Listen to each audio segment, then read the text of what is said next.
TBT English में आपका स्वागत है। आज हम लोग देखेंगे कि इंग्लिश ग्रामर की वो चीजें जो हर कोई जानना चाहता है। आज मैं बात करने वाला हूं कि इंग्लिश ग्रामर सभी पढ़ते हैं, एक बचपन से पढ़ते हैं, फिर भी आखिर वो इंग्लिश क्यों नहीं बोल पाता है, क्या वजह है, किस वजह से वो नहीं बोल पाता है, इसकी भी तो कोई वजह होगी। तो चलिए इसी चीजों को आज हम दूर करेंगे, इसी चीज की परेशानी को आज दूर करने का प्रयास करेंगे। तो आइए देखते हैं इसको। जैसा कि हम सब जानते हैं, पार्ट्स ऑफ स्पीच को हम लोगों ने पढ़ा। पार्ट्स ऑफ स्पीच को हम लोग पास्ट ऑफ स्पीच में क्या पढ़ते हैं? पास्ट ऑफ स्पीच में पढ़ते हैं नाउन को, प्रोनाउन को, वर्ब को, एडवर्ब को, एडजेक्टिव को, ये सारी चीजों को पढ़ते हैं। फिर भी इंग्लिश नहीं बोल पाते या नहीं लिख पाते। ये अगर सेंटेंस दिया हुआ है तो सेंटेंस में भी ये समझ नहीं आता कि आखिर कौन सा चीज नाउन है, कौन सा शब्द प्रोनाउन है, ये भी बात समझ में नहीं। आखिर ऐसा क्यों होता है? मैं बात आज नाउन और प्रोनाउन की नहीं कर रहा, मैं आज इस विषय पे बात कर रहा कि आखिर मुझे इंग्लिश बोलना पढ़ना क्यों नहीं आता जबकि मैं पूरा ग्रामर पढ़ चुका हूं।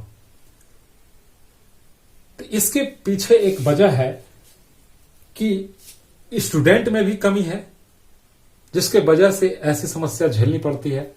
वजह वो है कि नाउन और प्रोनाउन तो पढ़ते हैं लेकिन इसका यूज नहीं पढ़ते, सिर्फ इसकी डिफिनेशन को पढ़ लेते हैं और इसका एक एग्जाम्पल को देख लेते हैं। और एग्जाम्पल में भी कैसे एग्जाम्पल देखते हैं? जो साधारण सी एग्जाम्पल होती है, table, chair, man, flower, etc.. ऐसी एग्जाम्पल पढ़ करके आप सोच रहे हैं कि इंग्लिश बोलेंगे, कदापि संभव नहीं है। इसके लिए सबसे पहले आपको इंग्लिश बोलने के लिए सबसे पहले सब्जेक्ट की जरूरत पड़ती है, और वो सब्जेक्ट ही आपको नहीं पता कि सब्जेक्ट किस चीज का होता है, तो आप बोलेंगे कैसे? सबसे बड़ा कमी है। तो सबसे पहले यह जानने की प्रयास करनी चाहिए कि सब्जेक्ट किन किन चीजों का होता है। क्या एडजेक्टिव सब्जेक्ट बनता है? नहीं बनता। कौन सब्जेक्ट बनता है? तो नाउन और प्रोनाउन। ये ही दोनों पार्ट्स ऑफ स्पीच में ये ही दो पार्ट हैं जिसके कि सब्जेक्ट बनते हैं। ये ही हमारे सब्जेक्ट होते हैं और ऑब्जेक्ट होते हैं। इनके अलावा हम किसी को सब्जेक्ट और ऑब्जेक्ट नहीं बनाते। मैं जो कह रहा हूं ये सदा सत्य है।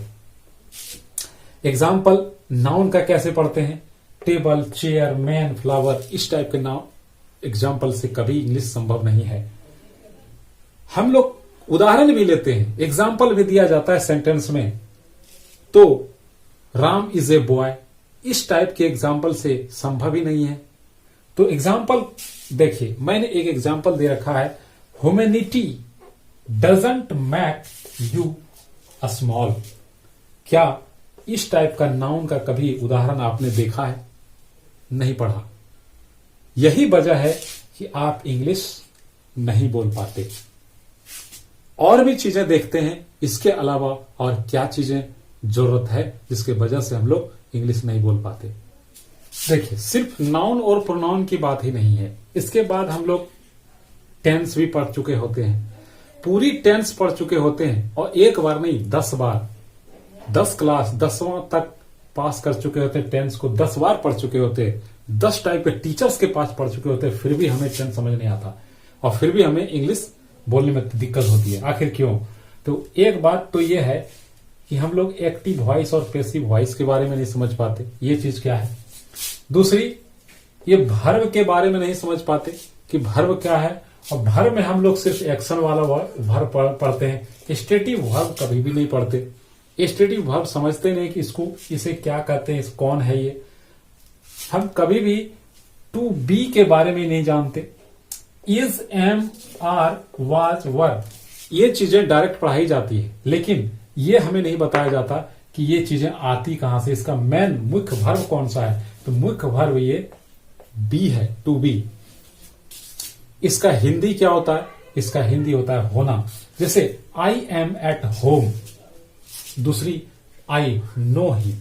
इसमें देखिए सबसे पहले इसमें इसे हम क्या करते हैं, ये कभी डिफाइन नहीं कर पाते कि ये क्या है, इस वर्ड्स को हम क्या बोलेंगे, इसको क्या बोलेंगे, और ये पूरा इतना सा क्या है ये हमको पता ही नहीं। कैसे इंग्लिश बोले? सबसे पहले तो ये सब्जेक्ट है और इसे हम बोलते हैं वर्ब, और ये फ्रेज है, ये फ्रेज है।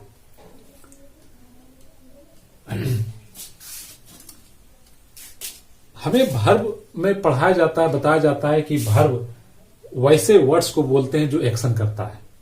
हमें ये कभी नहीं बताया जाता कि जब इस टाइप के वर्ड्स हमें बताए जाते हैं कि जो एक्शन वाले वर्ड्स होते हैं वही वर्ब होते हैं, तो यहां पे हम फंस जाते हैं कि एम ये भी वर्ब बोला जा रहा है, लेकिन ये कौन सा वर्ब है, इसमें कहां एक्शन है?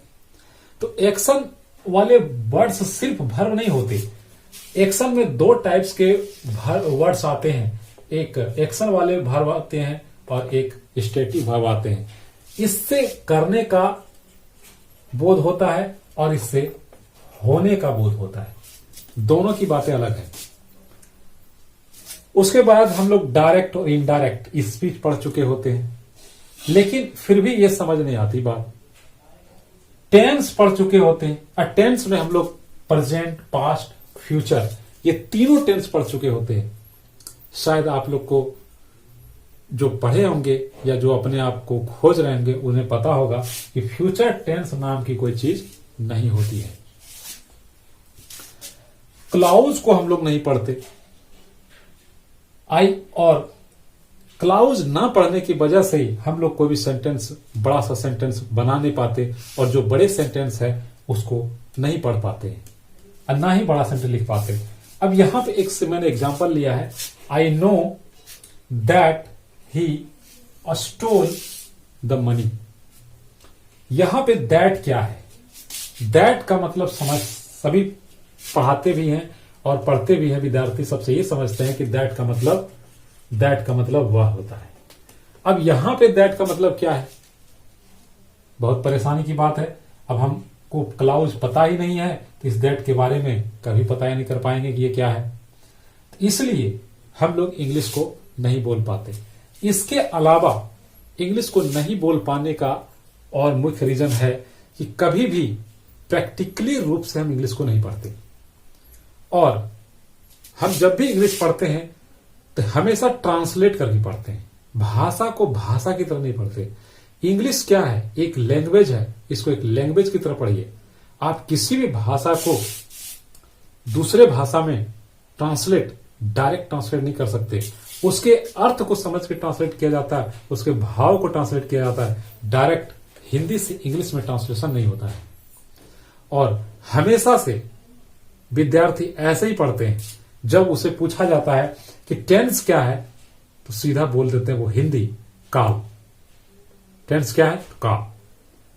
अगर उसका पूछा जाए चेयर क्या है तो बोल देंगे कुर्सी। इसका क्या मतलब हुआ? ये हिंदी मतलब बताना, उसके मतलब डिफिनेशन नहीं। वो टेंस पूछ रही है तो इसका मतलब है कि आपको डिफिनेशन बताना है। अब वो भी इंग्लिश लैंग्वेज में पढ़ रहे हैं तो आप इंग्लिश में ही बताना, आपको हिंदी में बात नहीं करनी है। सबसे बड़ी परेशानी होती है, लोग इंग्लिश को पढ़ते हैं हिंदी की तरह और बाद में सोचते हैं कि हम इंग्लिश क्यों नहीं बोल पाते हैं। सबसे बड़ा परेशानी है कि इंग्लिश को इंग्लिश की लैंग्वेज में पढ़ेंगे तभी आप इंग्लिश लिख पाएंगे और इंग्लिश बोल पाएंगे। ऐसे संभव नहीं होता। तो आज मैंने देखा किस वजह से हम लोग इंग्लिश नहीं पढ़ पाते, नहीं बोल पाते, और इसके पीछे वजह क्या है। वीडियो अच्छी लगी हो तो लाइक करिए, सब्सक्राइब करिए, और इसी से रिलेटेड मैं पूरा ग्रामर लेके आने वाला हूं TBT इंग्लिश पे, जो हमारी नई चैनल शुरू हुई है। अगर इसमें कोई परेशानी है, कुछ पार्ट्स आपको वीडियो को समझ नहीं आया, तो हमें कमेंट करें, आपके कमेंट का जवाब जरूर दिया जाएगा।